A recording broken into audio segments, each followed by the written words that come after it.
A brilliant black engineer seeks tranquility in a peaceful suburban haven, but his new neighbors have alternative plans.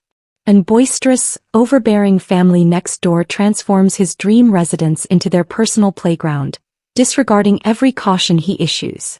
Yet he's not one to be easily swayed. After repeated infringements, he resolves to retaliate, not with aggression nor legal action but with cunning strategy. His subsequent actions astound everyone, delivering a message the entire community will never forget. Malik Carter stood on the periphery of his newly acquired backyard, absorbing the profound serenity of the space he had diligently worked to claim.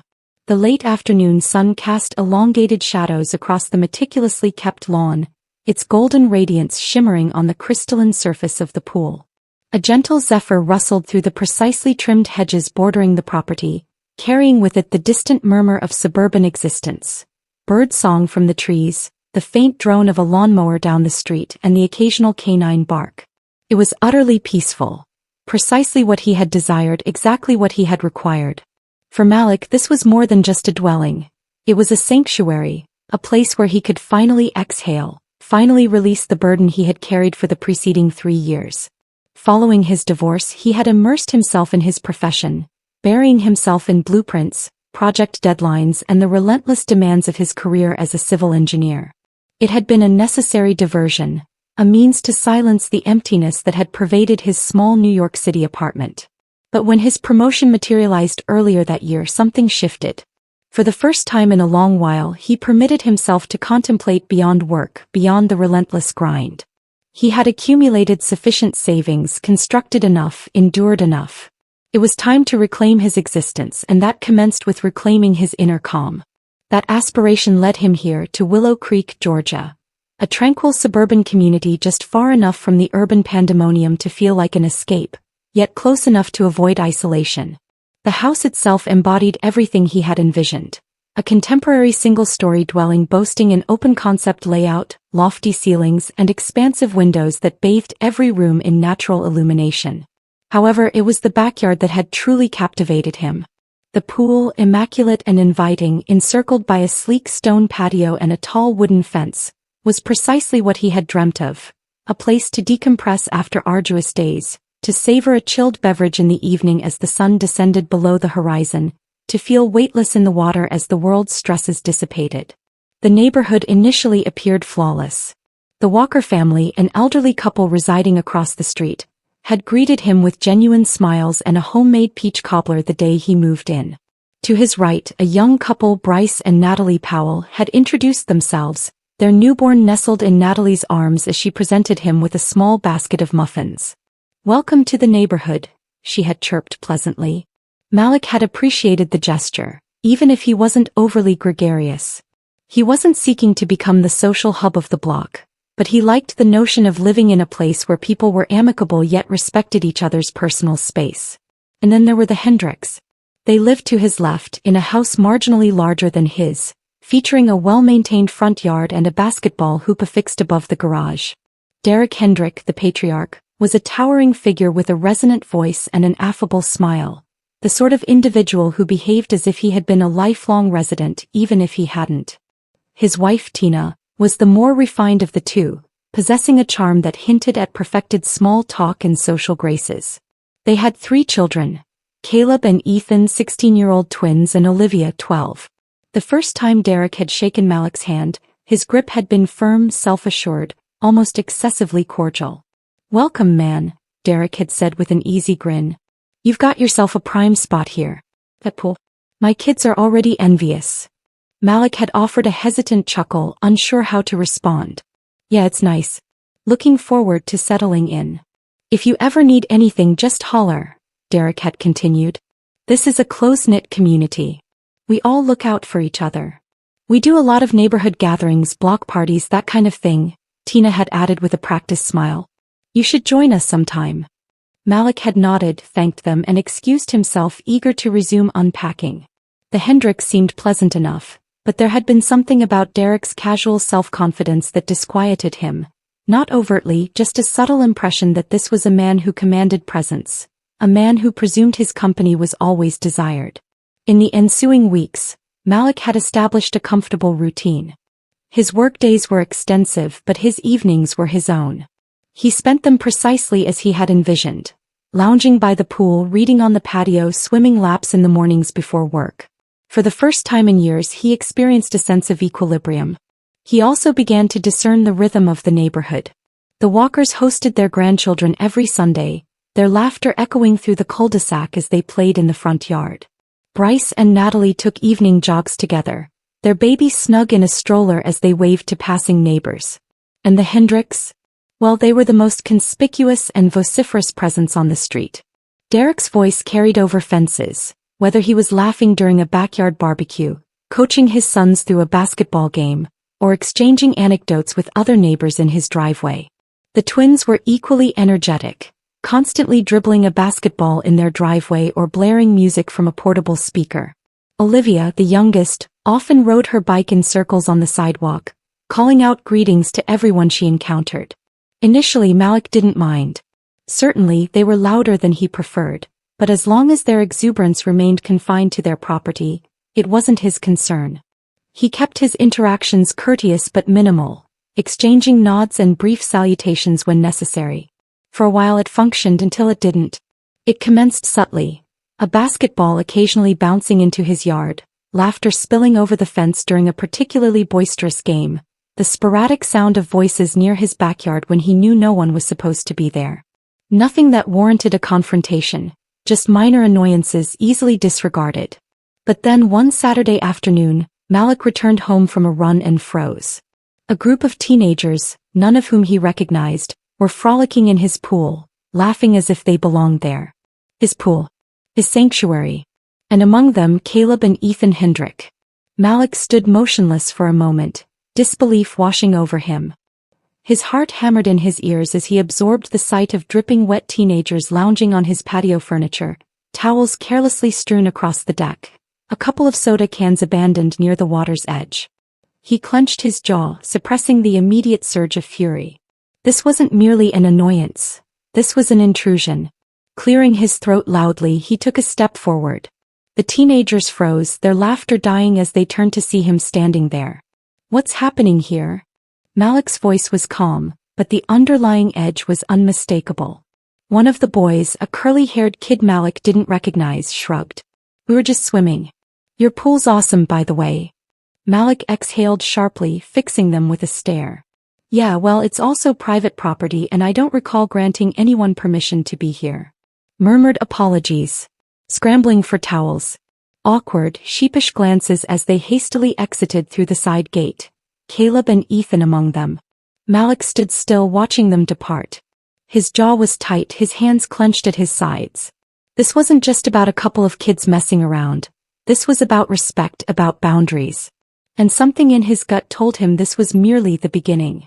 That evening Malik stood at his kitchen window, gazing out at the backyard. The once tranquil space now sullied by the trespass. The water in the pool was still, but in his mind he could visualize them. Caleb, Ethan, and those other kids, laughing, splashing, behaving as if they owned the place. He had moved here for peace, for privacy, for a space that was truly his. And yet, barely a month in, he was already defending his territory. He set his jaw and took a deep breath, compelling himself to approach the situation rationally. He wasn't going to lose his temper. He wasn't going to let his frustration cloud his judgment. But he also wasn't about to let this slide. By the time he exited his house and traversed the short distance to the Hendricks' front door, his emotions were meticulously contained, though his patience was wearing thin. He pressed the doorbell. The chime resonated inside, followed by the muffled sounds of movement. A moment later the door swung open, revealing Derek Hendrick, a beer in one hand, his other resting casually on the doorframe. His usual booming energy was present, his posture exuding the kind of confidence that suggested he had never had to justify anything in his life. "Malik. What's up, man?" Derek greeted him with a grin, taking a sip from his bottle, as if nothing was amiss, as if he didn't already know why Malik was there. Malik maintained a neutral expression. "We need to converse." Derek's smile didn't waver, but there was a flicker of something in his eyes. Mild amusement perhaps, or thinly veiled dismissal. "Sure thing. What's on your mind?" Malik folded his arms across his chest, his voice even. I returned home today to discover a group of kids in my pool, including your sons. Derek let out a chuckle, shaking his head. Ah, yeah, teenagers, right? Sometimes they don't think things through. He grinned as if expecting Malik to join in his laughter. Malik didn't. I don't find it amusing, he said, his tone sharper than before. I didn't move here to have random kids treating my backyard like a public pool. This is my home, Derek, my personal space. I don't want to see anyone in my yard unless they've been invited, and I haven't invited anyone. Derek took another sip of his beer, his grin settling into something more carefully measured. All right, I hear you, he said, holding up his hands as if to appease him. I'll speak to the boys. Won't happen again. Malik studied him for a moment, searching for any indication of sincerity. Derek's face was relaxed, easygoing, but there was something in his tone that Malik didn't trust. He nodded once. Good. Because if it does, I'm not just going to have a conversation about it. Derek's smile tightened ever so slightly, but he gave a short nod in return. Understood. Malik didn't linger. He turned on his heel and walked back to his house, suppressing the irritation that still lingered in his chest. For the next few days the peace held. No signs of trespassers, no sounds of splashing emanating from his backyard. Malik allowed himself to believe, just for a moment, that perhaps Derek had indeed taken him seriously, that the matter was resolved. But then Friday evening arrived. It had been a long, arduous week. Work had been particularly demanding, and all Malik desired was to unwind. He pulled into his driveway, parked his car, and retrieved the takeout he had picked up on the way home, already envisioning himself sitting by the pool, enjoying his dinner in silence. But before he even stepped inside the house, he heard it, the unmistakable sounds of people in the water. His stomach tightened. Malik closed his eyes for a brief second, inhaling deeply through his nose before turning toward the backyard. His steps were slow, deliberate, his exhaustion escalating into irritation with every stride. When he rounded the corner of the house and caught sight of the scene before him, his blood ran hot. Caleb and Ethan were back, and this time they had company.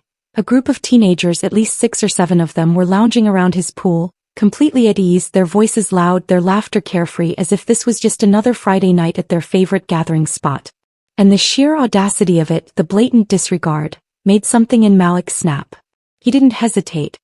He strode forward, his presence immediately noted. One by one the kids turned to look at him, their expressions shifting from amusement to uncertainty. The music that had been playing from a Bluetooth speaker sputtered to a stop as one of them quickly shut it off. What the hell is this? Malik's voice was calm, but the underlying edge was unmistakable. The teenagers exchanged guilty glances, none of them wanting to be the first to speak. Finally, Ethan, the taller of the twins, cleared his throat. We just thought, since it's hot out, maybe you wouldn't mind? He said, his voice half apologetic, half defensive. Malik's patience evaporated. I do mind, he said, his tone sharp, leaving no room for argument. I don't know what part of "this isn't your property" is so damn hard to comprehend, but let me make it clear. I don't want any of you here ever again. The weight of his words settled over them, the tension palpable. For a moment no one moved. Then murmured apologies, the frantic grabbing of towels, the shuffling of feet as they began to file toward the gate. Malik stood unmoving, his arms crossed, his expression unreadable, watching them depart. Ethan muttered something under his breath to one of his friends, something Malik didn't quite catch, but the tone was clear.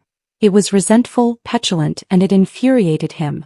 When the yard was finally empty, Malik exhaled slowly, rubbing a hand over his jaw. His backyard, the sanctuary he had envisioned, now felt like disputed territory. He had attempted dialogue, he had attempted to establish boundaries, and yet they had ignored him, had pushed past every warning, had disrespected his space without a second thought. As he stood there, gazing at the rippling water, he made a decision. This wasn't just an annoyance anymore. It was a pattern. And if Derek wasn't going to put an end to it, Malik would. Saturday dawned with the kind of golden morning sunlight that should have promised a peaceful weekend. But for Malik Carter, peace felt like a distant concept. Something just beyond reach, no matter how much he had tried to enforce it. The incident from the previous night still lingered in his mind, a bitter reminder of how little his words seemed to matter to the Hendrick boys. They had heard him, he knew they had heard him, but they simply didn't care. Their actions spoke louder than any excuses they could conjure. They perceived his space as their own. Malik wasn't about to let that stand. He spent the morning meticulously cleaning his backyard, reclaiming it, restoring it to the sanctuary it was meant to be. He collected the crumpled napkins, the empty soda cans, the stray towels left behind in the chaos of their unauthorized gathering. Each discarded item felt like an affront, a mark of carelessness, a reminder that this was all just a joke to them. As he scrubbed down the pool deck, the sound of a basketball thudding against pavement carried over the fence. Caleb and Ethan. Malik gritted his teeth and continued working, ignoring the way their voices occasionally rose in exaggerated volume, as if daring him to acknowledge them. By midday the backyard was immaculate. The water in the pool sparkled again, calm, undisturbed, the way it should have been. Malik stood by the edge for a long moment, allowing the stillness to wash over him, allowing himself to remember why he had desired this place in the first instance. It was his space. His rules. The sound of voices and laughter jolted him from his thoughts. He turned toward the side gate, the very same one those kids had snuck through the night before, and a feeling of unease crept into his stomach. He recognized that sound, that many voices in one place, that familiar bass of music humming just beneath the chatter. A gathering. A large one. Malik's jaw tightened as he made his way through the house, his steps controlled, his pulse slowly quickening. When he reached the front window he saw them. A crowd of people moving in and out of the Hendricks backyard. The driveway was already packed with cars, the street lined with more. A couple of neighbors, people Malik recognized but had barely spoken to, were arriving, carrying trays of food, coolers sloshing with ice. From where he stood he could see Derek in the backyard, manning a large grill, flipping burgers while sipping a beer. And there, beyond the fence, just barely in his line of sight, was his pool. His yard. And Caleb, Ethan, and at least a dozen other kids were already back in it. A slow, seething heat built in Malik's chest. This wasn't an accident. This wasn't a misunderstanding. This was a deliberate insult. They had heard him. They had witnessed his reaction last night. And yet, less than 24 hours later, they were right back where they weren't supposed to be. Malik didn't waste time. He grabbed his phone, barely resisting the urge to crush it in his grip as he scrolled to Derek's number and hit call. The line rang once, twice, then, "Yo Malik, what's up, man?" Derek's voice was too damn cheerful, too casual, as if he weren't fully aware of what was happening. Malik's fingers curled into a fist at his side. "Get your kids out of my pool. Now." A beat of silence. Then a low chuckle, one that made Malik's pulse spike with irritation. "Ah, come on man, don't be like that," Derek said, his tone dripping with easy arrogance. "It's hot as hell today and the kids are just trying to cool off. No harm, no foul, right?" Malik squeezed his eyes shut, forcing himself to breathe through the sheer rage clawing up his spine. "I'm not joking, Derek. I told you last night, I don't want anyone in my yard without permission, and I sure as hell didn't give permission." Another chuckle, this one softer, condescending. "Malik, buddy, listen. We're neighbors. You're new here, but this is how things work in Willow Creek. We look out for each other. We share. That's what a community does." Malik's fists clenched so hard his knuckles ached. "Sharing implies consent," he said, his voice flat, controlled but edged with unmistakable steel. "This isn't community hospitality.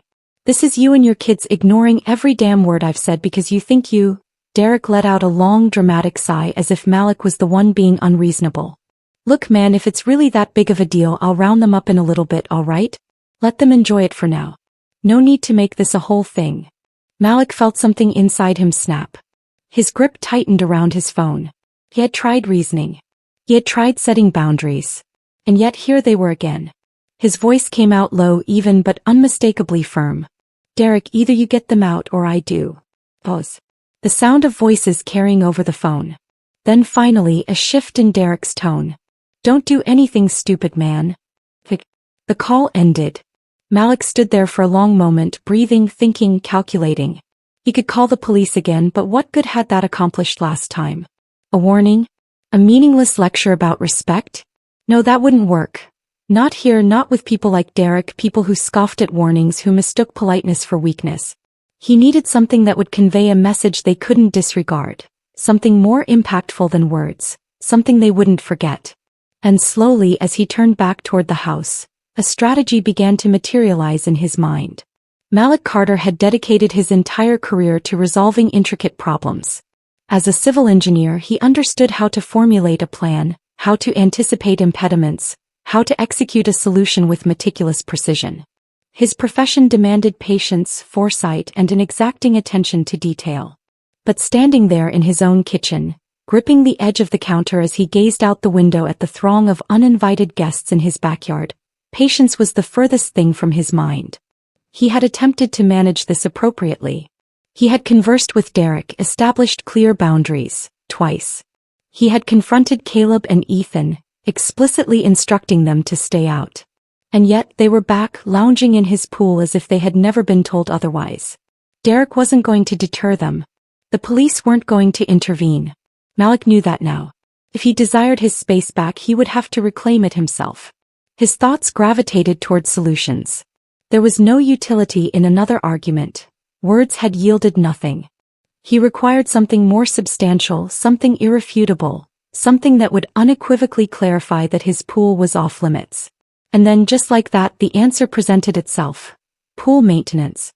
Malik moved swiftly, heading into the garage where he stored his supplies. He had conducted his research when he purchased the house. He knew precisely what to do to restore a pool that had been contaminated by bacteria, algae, or excessive use. The solution: superchlorination, a standard cleaning procedure that involved adding an exorbitant amount of chlorine to the water, rendering it unusable for at least 2 days. To someone unfamiliar with pool care, the transformation would be alarming. The water would turn cloudy, the chlorine would react with organic matter, releasing a distinct, pungent chemical odor. If executed correctly, it would be entirely harmless, but it would appear unequivocally toxic. Perfect. He gathered his materials. A large bucket of chlorine granules, a pH shock treatment, and as a finishing touch, a harmless foaming agent sometimes employed in themed pool parties, not enough to create a full-blown foam pit, but sufficient to impart an eerie, unnatural effect to the water's surface. With everything prepared, Malik made his way toward the backyard, his heartbeat steady, his plan lucid. He wasn't angry anymore. Anger was unproductive. This was tactical. As soon as he stepped through the side gate, the energy in the yard shifted. The music was still blaring, the aroma of grilled food permeated the air, but one by one, people began to notice him. Conversations trailed off. The teenagers in the pool slowed their movements, their laughter fading as Malik crossed the patio, walking directly toward the water without a word. Caleb and Ethan were the first to fall silent. Derek, standing by the grill with a beer in one hand and a spatula in the other, finally turned. His expression was a blend of curiosity and mild annoyance, like a man who had just realized his enjoyment was about to be interrupted. "Malik, my man, you finally decided to join the party?" Malik didn't respond. He set down the bucket of chlorine, opened it, and scooped out a generous amount of granules. Without hesitation, he tossed them into the pool. Immediately the water reacted. Tiny white particles spread beneath the surface, dissolving rapidly, releasing a sharp, potent scent. The water began to churn slightly, chemical reactions taking effect. A few of the kids started to shift uncomfortably, eyeing each other. They could smell it. Malik didn't stop. He grabbed the shock treatment, pouring it in next. Within seconds, the clouding effect began. The pool's pristine blue morphed into a murky, almost milky white. Now everyone was watching. "What the hell are you doing?" One of the teenage boys in the pool froze, looking at Malik with wide eyes. Malik finally spoke. His voice was calm, even, but carried enough weight that there was no mistaking his seriousness. "Pool maintenance." Derek took a step forward, his grin faltering just slightly. Whoa man, you sure that's safe? You don't want to be messing with." Malik cut him off by grabbing the final container, the foaming agent, and pouring just enough to send a light layer of white bubbles spreading across the surface. It wasn't enough to froth uncontrollably, but it was enough to appear unnatural. Enough to make people second-guess whether they should be in there. That was all it took. A ripple of unease spread through the crowd. The teenagers started climbing out of the pool, dripping wet, muttering to each other. "What's wrong with the water?" Olivia, Derek's 12-year-old daughter, stepped back, staring at it. One of the other kids sniffed the air. "Dude, it smells like a chemical plant." Malik met Derek's gaze, steady, unflinching, final. I told you before, Derek, this is my property. If you and your kids won't respect my space, I'll make sure you don't want to be here. Derek's jaw tightened, the easygoing facade slipping just a little. He wasn't accustomed to being challenged. Malik could see it, could feel it in the tension emanating from the man. For a second it looked like Derek might argue, that he might double down, try to transform this into some kind of neighborhood power struggle. But then he glanced at the pool, at the murky, chemical-filled water, at the way everyone was avoiding it now, as if it were radioactive, and his bravado wavered. Melissa, his wife, appeared at his side. Unlike Derek, she wasn't smirking or attempting to play it off. Her expression was tight, her lips pressed into a thin line. "Derek," she said under her breath. It wasn't a suggestion. It was a warning. A long silence stretched between them, and then finally, Derek let out a short, forced chuckle, shaking his head. "Damn, Malik," he muttered, scratching his jaw. "You really don't mess around, huh?" Malik didn't answer. Derek exhaled through his nose, then raised his hands in mock surrender. All right, no need to be dramatic. We're out." And just like that, the party deflated. People started packing up, gathering their belongings, leaving in small clusters. Derek didn't utter another word as he turned and walked back toward his own yard, but Malik caught one last look in his eyes before he disappeared.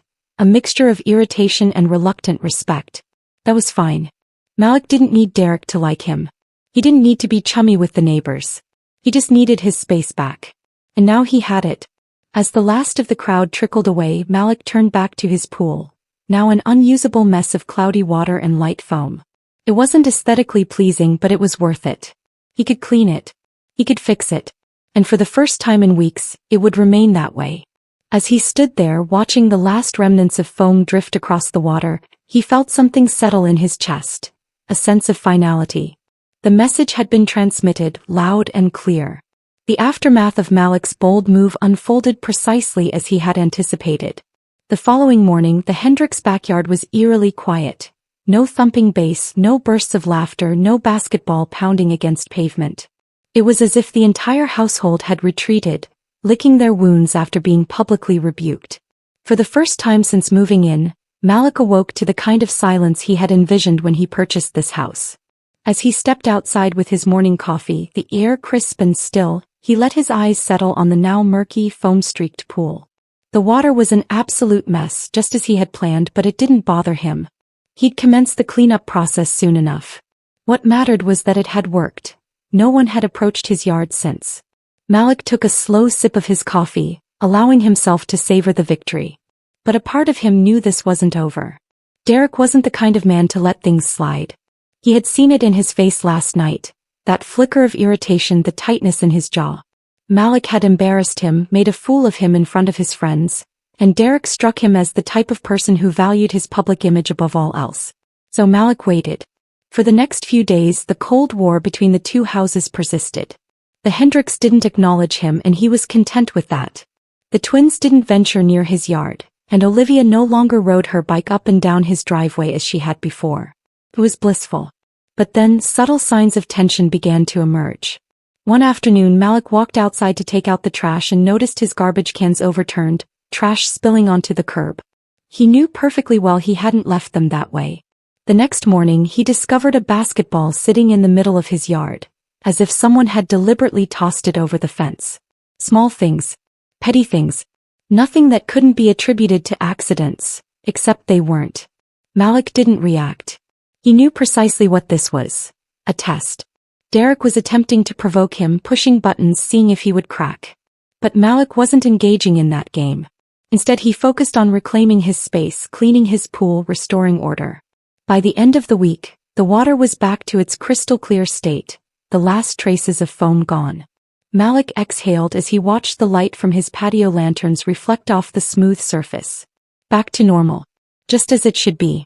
But normal didn't endure for long. Late Saturday afternoon, as Malik was trimming the hedges along his fence, the familiar sound of footsteps approaching his driveway made him pause. He turned his head, and sure enough, Derek was standing there. It was the first time the man had spoken to him since the pool incident. His posture was different now, less arrogant, more controlled, but there was something behind his eyes, something Malik recognized. A challenge. "Evening, Malik," Derek said smoothly, his voice carefully neutral. Malik set down the hedge trimmers, brushing dirt from his hands. Derek. Derek exhaled slowly as if attempting to choose his words carefully. Look man, I've been contemplating how things transpired last week. Got to say that was quite a move you pulled. Malik didn't respond, just watched him. Derek let out a short laugh, shaking his head. Real creative. You made your point. His eyes flickered toward the pool, now pristine again. I'll admit, I didn't think you had it in you. Malik's expression didn't waver. And yet you still thought it was acceptable to disregard every boundary I established? Derek shrugged, his easygoing demeanor still present, but with an underlying edge now. I understand. You wanted to send a message. He tilted his head slightly. But here's the thing man, you and me were neighbors. And in this neighborhood, people don't usually handle things like that. Malik arched a brow. Oh, and how do they usually handle it? Derek's smile tightened just slightly. They work things out. Instead of, pulling stunts. There was. Malik allowed the words to settle between them, then nodded slowly. You mean instead of listening the first time someone tells you to respect their space? Derek's jaw ticked for just a fraction of a second, but his smile never fully slipped. All right, look, he said, changing tactics. We got off on the wrong foot. I'll admit, I should have taken you more seriously before. So how about we just move forward? Malik crossed his arms, studying him.